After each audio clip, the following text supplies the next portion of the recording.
Welcome people, welcome back to the channel. Hope you're doing great. And first of all, before we get into it, I want to thank you for the 50 subscribers them. I tell you, I want to go hard another one day. Because the last video I do, a man's time in the comment section say, how dare you if you have an opinion and you just have 5 subscribers. And I say, no want to run out and support me. So give thanks to that. So there are a number of things more cover today. But I'm going to leave the main one for the last because you know, say, most of your attention span are really up there. You understand? So, I'm going to see if I can get to know, make it to the end of the video. Also, I'm going to leave a buzzword at the end of the video and I'm going to see who make it to the end. I'm going to just comment a word in the comment section. Alright, so make sure to watch the video to the end. I'm going to try to make this as short as possible. So, the first thing I want to look on is this Ibrahim Traore brother. I tell you, say, whole heap of people have a lot of faith in him and see him as the model leader. What a leader should be, especially a black leader. This is the esteem for them whole this brother from Burkina Faso at. Alright, so everybody has say, well, it's a mixed bag still. Most people are say Ibrahim Traore set out to America. Alright, because there are talks that when him just joined the whole politics scene and him a push him agenda, him basically I say he don't have nothing to do with the West. Alright? But that was actually what was being implied. Alright, even everybody with farm opinion about this brother, we basically farm opinion said this brother was hold strong, get rid of the colonizers them, quote unquote, and try and build him country based on the resources the land and a them country yield, which is mainly gold. You understand? And we see how people come out and do a couple hit pieces for him, especially the brother named Sir P. See? Sir P did a hit piece for him and I say, yo, this brother is a fraud and basically house, you know, the people that were living at the house, Backrabasta house, yeah man. So in basically that's a Burkina Faso. The dream of Burkina Faso was actually an illusion. Alright, all the people come out and defend him and basically beat Sir P. You have to take on yourself. Yeah. But there are a couple of ways you can look on this, this deal. Anybody when I really follow what take place in that era, the Burkina Faso and the surrounding area, it don't look good, trust me. The health system over there is very, very broken. And it seems like, say, America offer the best deal. So this is what the Burkina Messiah chose. Alright, so based on research, I realized that was the best deal that was on the table because HIV is on a rise over there. Well, it's on a rise right now. And also, if you look on the healthcare system, you have like 1 doctor to 10,000 patients. That's how bad it was. Even the vaccine, them not good again because of the condition at the health centers and the health facilities. So the 147 million where reported say the US health system I go basically invest in a Burkina Faso. The brother named Traore now I put fee money to, which is I think 100 and something million. You understand? If you kind of match that. And there are other agreements surrounding this thing. So you have conditions of the agreement. Basically, I want to say you hear the thought when them say, yo, you have to suck salt through wooden spoon. Or when you're hand in a lion mouth, well, alligator mouth, you have to take your time, pull it out. I guess this is what Traore I got you right now. Between a rock and a hard place. Or you can say he's between a rock and a hand puppet place. See?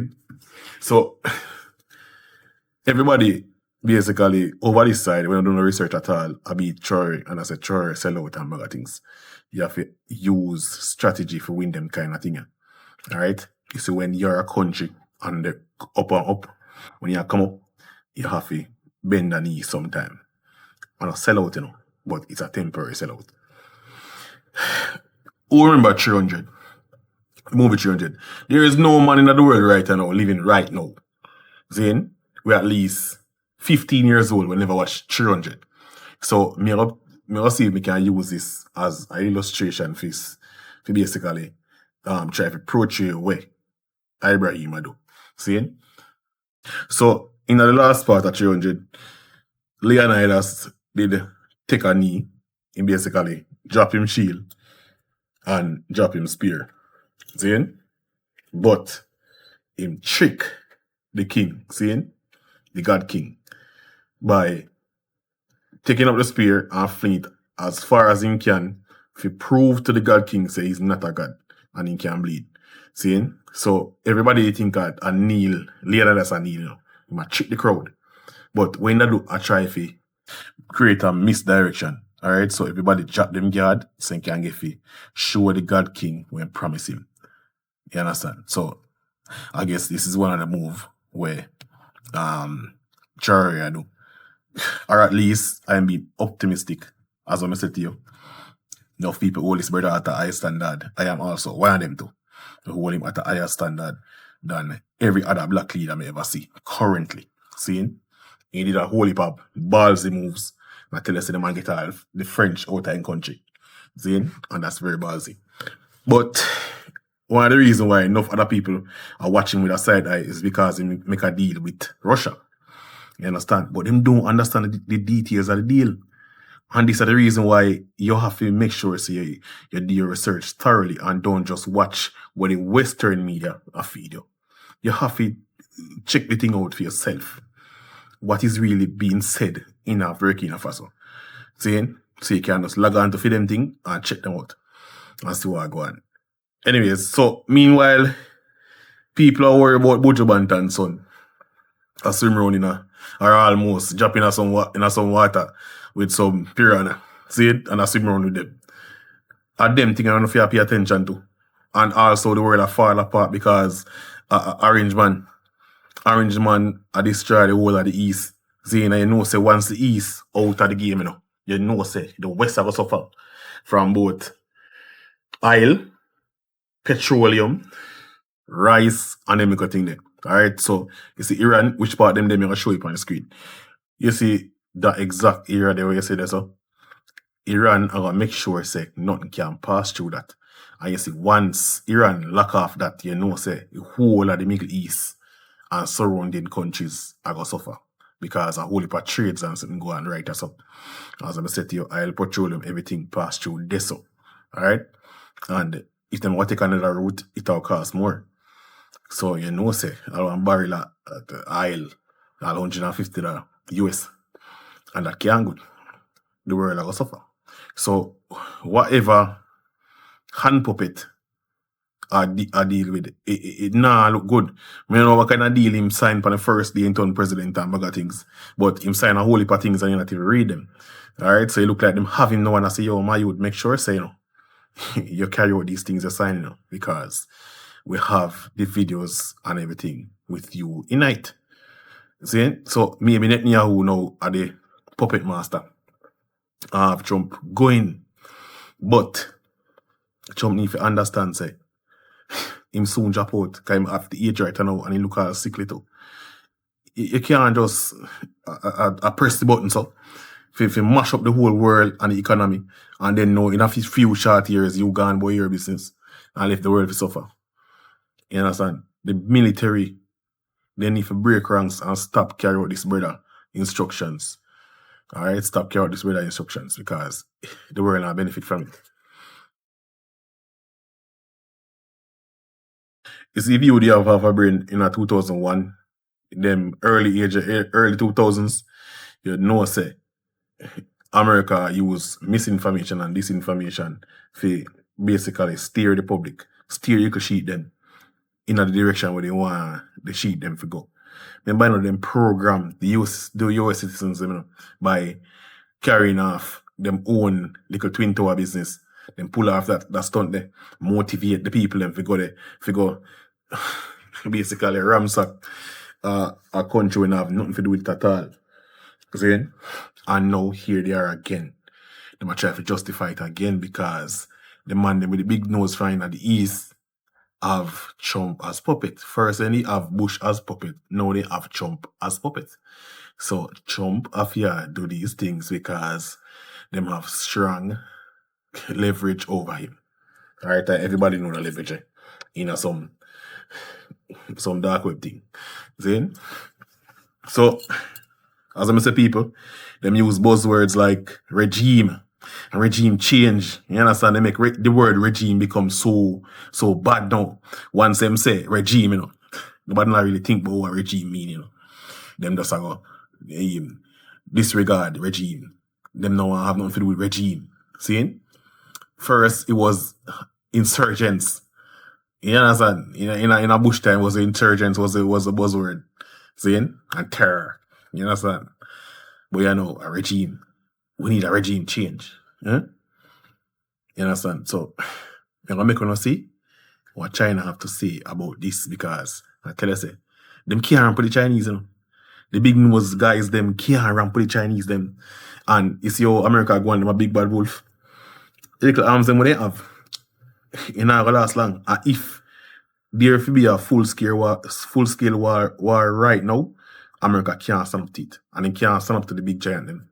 I tell you that once you put pressure upon America, they can't manage. Because them a soldier, yeah, what them say a soldier. Them are not soldier. Them just in there for a paycheck.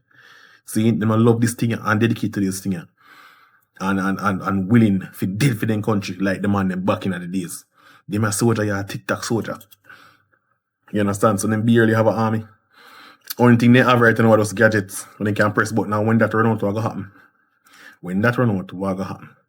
The brother will run out, well, him basically is a talking head for Iran. See? And the man say, yo, those things what we use, those blinky what we use, are those some old things that put on one side and we test them out. The man basically show them, say, yo, them have more advanced stuff to use in this so-called war.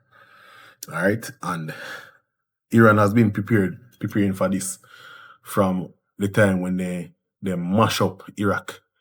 See? From when they mash up Iraq.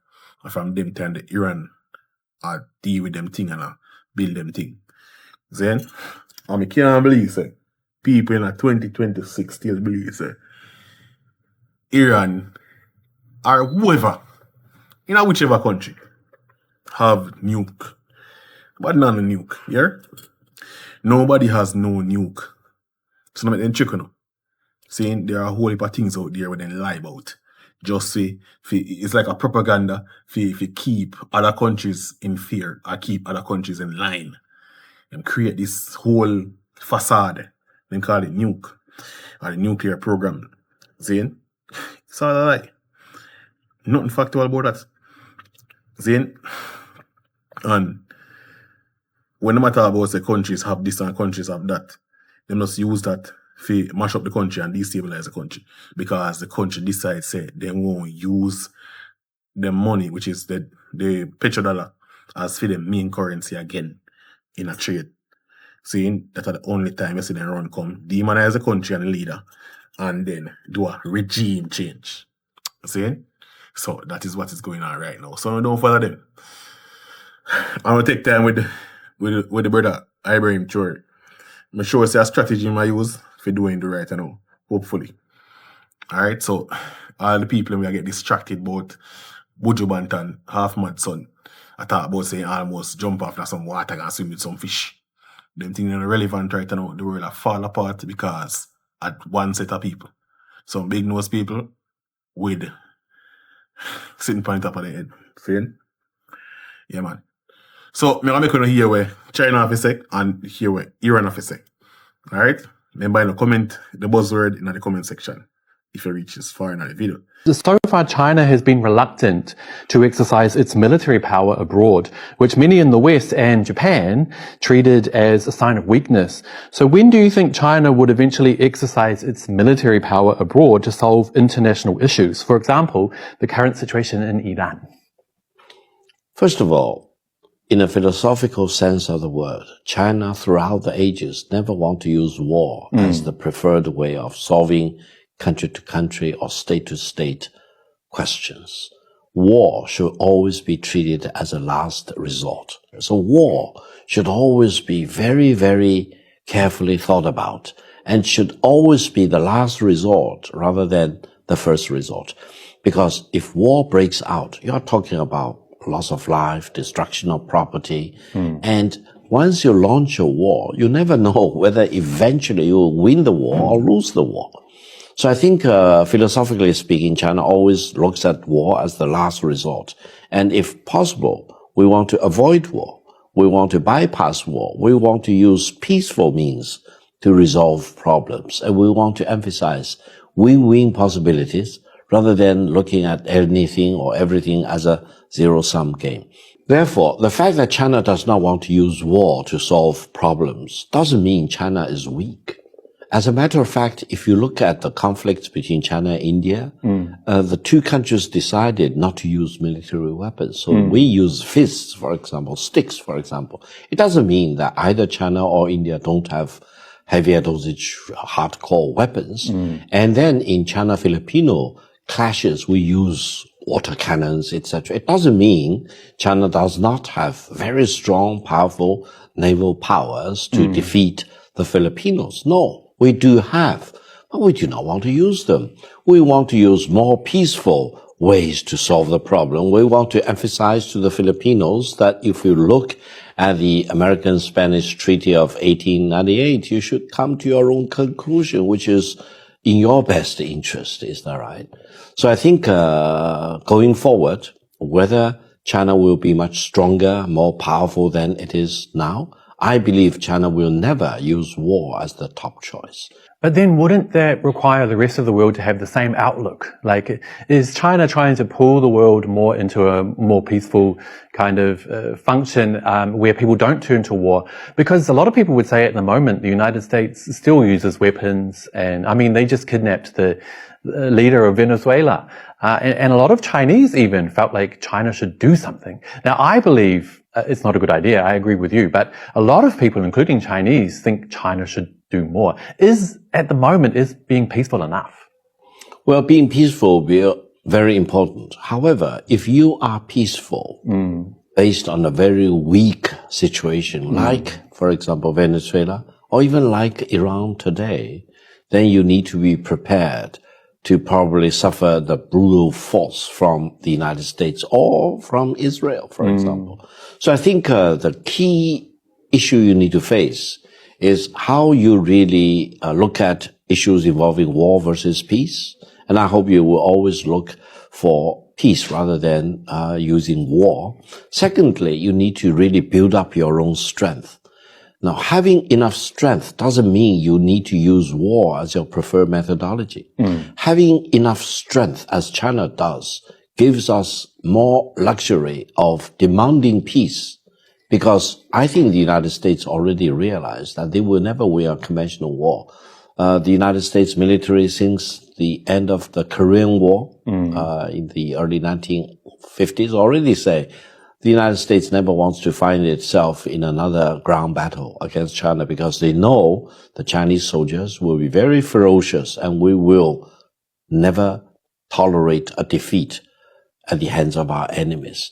I think ever since the victory parade on September the 3rd, 2025, the American decision makers probably also came to the conclusion they do not want to have a naval war against China, because China's shipbuilding capacity is now more than 260 times than the American shipbuilding capacity.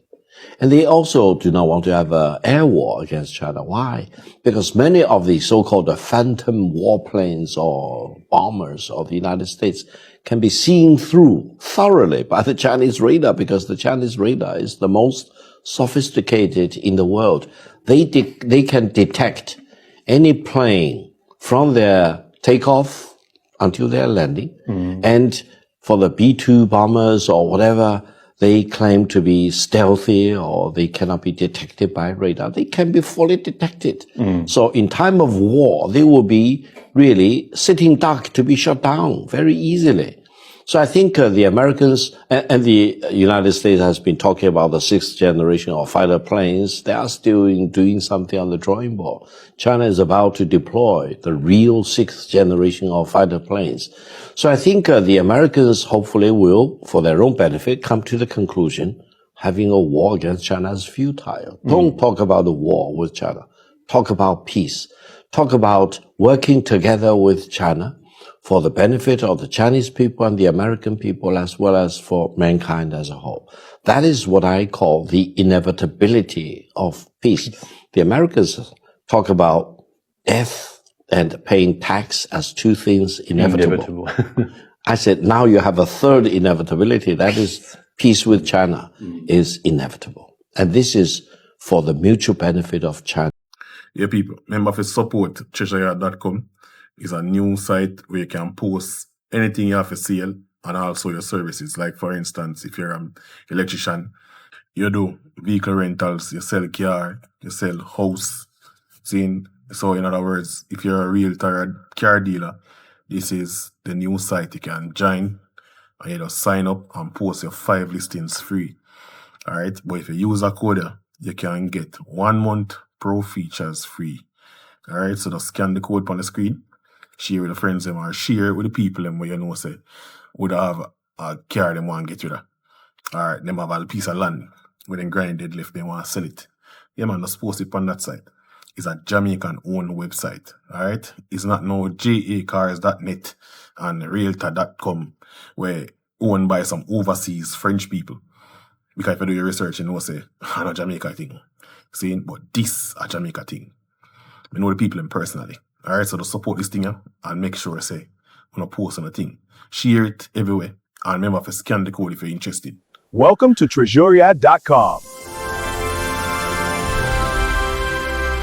War on Iran obviously is going to impact on the world economy. Number one, on the price of oil. Not only because Iran is a major supplier of oil, but also because Iran is located in that basin that the Iranians call the Persian Gulf and the Arabs call the Arab Gulf, and they're still fighting over the words. This is the oil basin. And the river Euphrates enters into this basin. And Nabi Muhammad ﷺ told us 1400 years ago that the river Euphrates will uncover a mountain of gold. I suggest that you don't wait for the metal. I want to suggest to you that this is not a text to be understood literally. Protestant Islam is going to wait for a mountain of the metal. Let them wait. And we're not speaking disrespectfully of Protestant Islam. No, we're not speaking disrespectfully of the Salafis. Let me repeat it. I am not speaking disrespectfully of the Salafis, and I'm not speaking disrespectfully of their methodology of a literal interpretation of the text. All I'm saying is let them wait for the mountain of the metal. We interpret the text differently. And we say that mountain of gold is already here. And it's black gold. And it's oil. And the Prophet prophesied that they're going to fight over it. And in the end, 99 out of every 100 are going to be killed. Conventional wars don't kill 99 out of every 100. Conventional wars do not kill 99% of all combatants. This has to be nuclear war to kill 99% of all combatants. So the Persian Gulf or the Arab Gulf is waiting for nuclear attacks.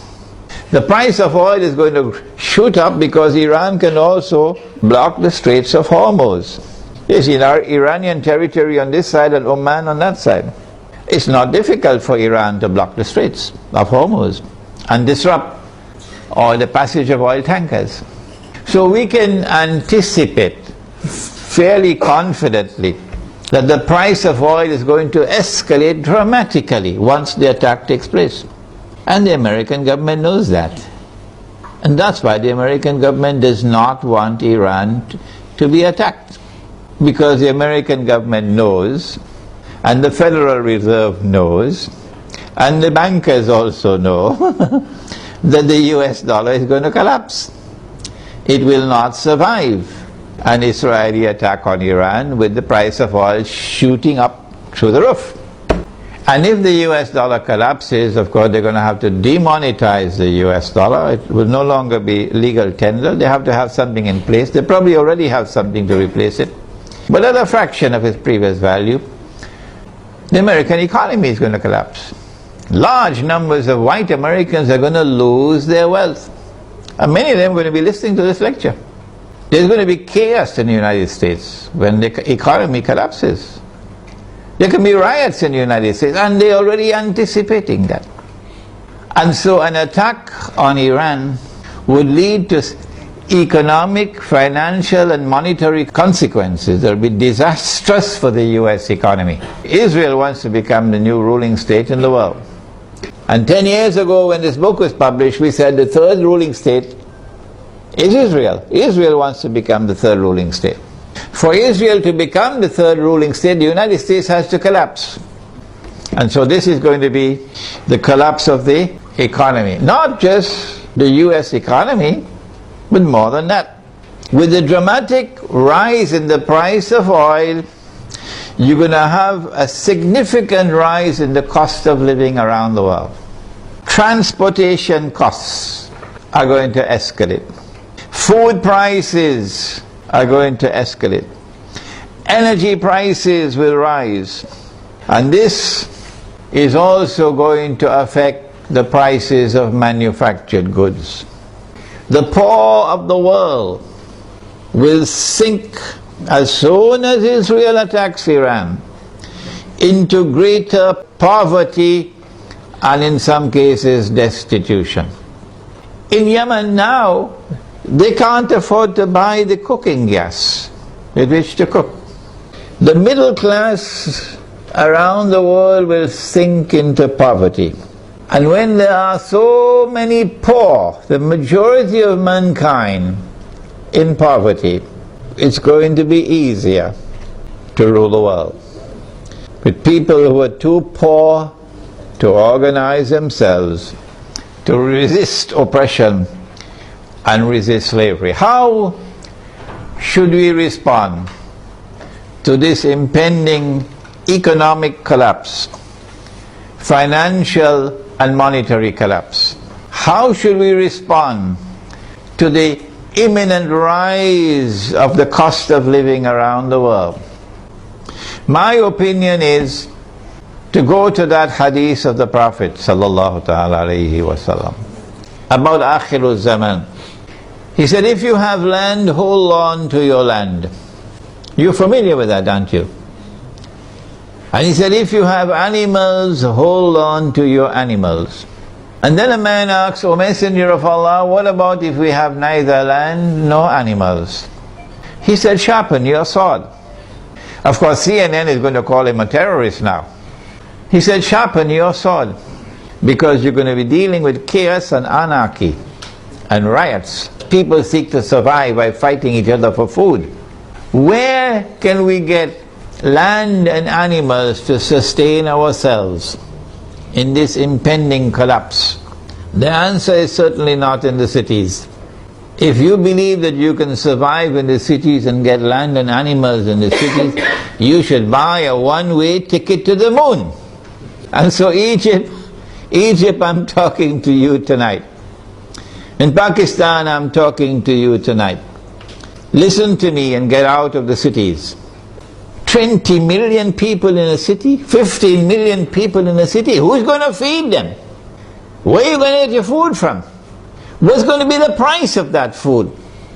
Get out of the cities while still there is time. Go to the countryside. Go to where rain falls. Go to where there is water. And produce your own food. Food crops, dairy farming, milk and meat. So that you can survive the storm that is coming. Ensure there is water supply. Do not depend on oil for energy. Use natural energy. A bicycle is natural energy. Wind, solar energy, water energy. Number 2, live in small communities, because small communities can more easily sustain themselves without having to be dependent on supplies of food from outside the communities. Yeah, people, when I hear that, let me know what you think in the comment section. So one more thing more I will look on before we close this out. Oh yeah, remember to drop a like on the video. Alright? And you can stay tuned for the update on this knockings we're going with the soldier. Saying and the beef with the soldiers and the JCFU them. I'm going to know what really are going behind the scenes so they can stay tuned. Make sure to subscribe. So I'm going to look on this ticket business now. And when I tell them, I'm come on social media can talk. People say I drive bad. But all the government are pressure the police them and I tell them, say, look here, run some ticket for them because the government them right now them have an amnesty, a punish town in the week or next week at the court. It starts already? Oh yeah, it starts already. Alright.